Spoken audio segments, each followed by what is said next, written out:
मग काय होईल? आज आपण पाहत आहोत प्रत्येक पालक मुला-मुलींच्या चिंतेत ग्रासलेला दिसत आहे. याचे कारण म्हणजे 90% मुलं-मुली आपल्या संस्कारण वातावरणापासून भरकट होताना दिसतात. आजच्या मुला-मुलींना त्यांच्या शब्दकोशातून आदरणीय, राज्यकारकपणा, सहनशीलता, सहकार्य इत्यादी शब्द लोक पावलेले दिसतात. माझ्या आजी-आजोबांच्या काळातील शिक्षण व आजच्या काळातील शिक्षण प्रणाली खूपच तफावत आहे असे ते सांगतात.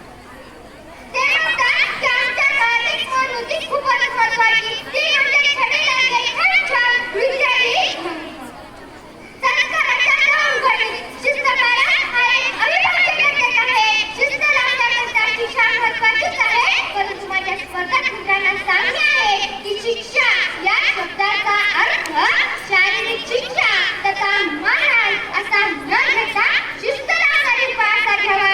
निश्चितच भविष्यात सकारात्मक परिणाम दिसल्याशिवाय राहणार नाही.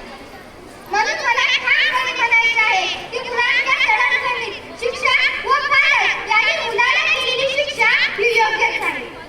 कारण सरकारने शिक्षण प्रक्रियेत पालक व शिक्षक यांनी मुलाला केलेल्या शिक्षेमुळे मुलं शिस्त व नियमांचे पालन करणे निश्चितच अंगीकारतात. जीवनात शिस्त व नियमांचे पालन करणे खूप महत्त्वाचे आहे. मुलांना केलेली शिक्षा ही त्यांच्या गैरवर्तनासाठी दिलेला परिणाम असतो आणि तो परिणाम हे शिकवितो की प्रत्येक बुद्धीला एक परिणाम असतो की ज्यामुळे स्वतःच्या चुका कमी होत जातात व स्वयं शिस्त लागण्यास मदत होते. व त्यामुळे मुलांना समाजात कसे वागावे, शिस्त व नियमांचे पालन महत्त्व कायम ठेवते असे मला खात्रीने वाटते. आपल्या सर्वांना माहीत आहे की विद्यार्थी तथा मुले ही एक चिखलाच्या गोळ्याप्रमाणे असतात. त्यांना जसे घडवायचे तसे घडविण्यात येते, परंतु पालक व शिक्षकांद्वारे मुलांच्या जडणघडणीत मुलांकडून काही वेळा मुळात नकळत गैरवर्तन होणे नाकारता येत नाही. आणि असे गैरवर्तन सातत्याने आहे हे मुलांच्या भविष्याकरिता धोक्याचे असते. आणि असे गैरवर्तन टाळण्याकरिता शिक्षा हा एक प्रभावी माध्यम आहे की ज्यामुळे स्वतः केलेल्या गैरवर्तनाची जाणीव होते व असे गैरवर्तन कुणीही स्वीकारत नाही. याचेच उदाहरण द्यायचे झाले तर मी स्वतःच आहे. जेव्हा मी इयत्ता 7वी शिकत असताना मध्यांतरामधून विना परवानगीचे 2 पिरियड गेले होते, तेव्हा माझ्या वर्ग शिक्षकांनी माझ्या वडिलांना बोलावून केलेल्या गैरवर्तनाचे दुष्परिणाम सांगून खडे बोल सुनावले. तेव्हा माझ्या केलेल्या गैरवर्तनाची मला जाणीव झाली व तेव्हापासून आजपर्यंत असे गैरवर्तन माझ्याकडून झाले नाही व याचा पुरेपूर फायदा माझ्या अभ्यासात झाला. व तेव्हाच्या माझ्या वर्ग शिक्षकांचे व माझ्या वडिलांचे खरोखरच गुण व्यक्त करते. शाळेतील वर्ग विद्यार्थ्यांचा समूह असतो. प्रत्येक विद्यार्थ्यांची वैचारिक क्षमता समजावून घेण्याची क्षमताच वेगळी असते असे मानसशास्त्र सांगते. व मुलेही अनुकरणीय असतात. अशा मुलांच्या समूहात गैरवर्तन करणाऱ्याला शिक्षा झाली तर इतर मुलांनाही सुरक्षित वाटते व असे वातावरण आपल्या घरी किंवा शाळेत असते हे मुलांच्या भविष्याची दिशा ठरवितात.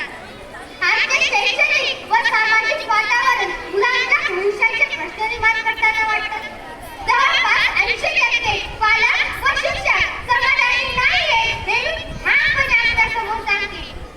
याचं मुख्य कारण म्हणजे आधुनिकतेचा गैरवापर, जसे की मोबाईल, इंटरनेट आहे, पश्चिमात्य संस्कृती याचा अनियंत्रितपणे वापर व हे काय करत आहे नैतिक मूल्यांचा ऱ्हास व आदर. माझ्या मते या सर्व बाबीवर निर्भीत असण्याची खूप गरज आहे. यासाठी नियमावली पाहिजे. नियमावली आली की गैरवर्तन करणाऱ्या शिक्षक करावीच लागते. तरच आज मुलांमधला घडवत असलेला प्रामाणिकपणा, आदर, आज्ञाधारकपणा जागृत राहील व शिक्षणाच्या माध्यमातून मुलांना योग्य काय अयोग्य काय शिकवता येते व त्यांच्यामध्ये नैतिक मूल्य रुजविण्यास मदत होते. तसेच मुलांना केलेल्या गैरवर्तनाबाबत जेव्हा त्यांना शिक्षा होते तेव्हा त्या मुलांना व इतरही मुलांना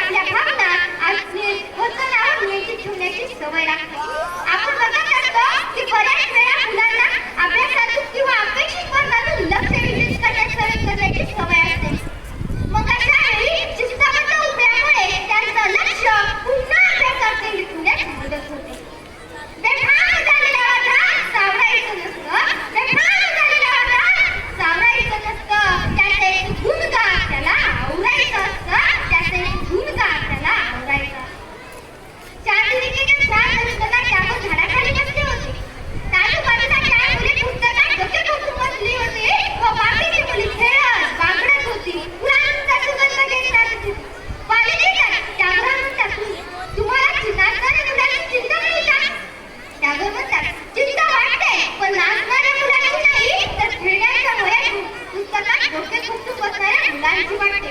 प्रौढांसारखी वागतात ही मुली. लहान वयात प्रौढ झाली. मी अजून प्रौढ आहे. मला खूप खेळावं वाटतं, झाडावर चढावं वाटतं, पण शरीर साधे. ते म्हणतात जगण्यासाठी शिकलो असतो, पण आता शिकण्यासाठी जगावं लागतं. याकरिता शिस्त लागते, या शिस्तासाठी शिक्षा लागते असे मला वाटते.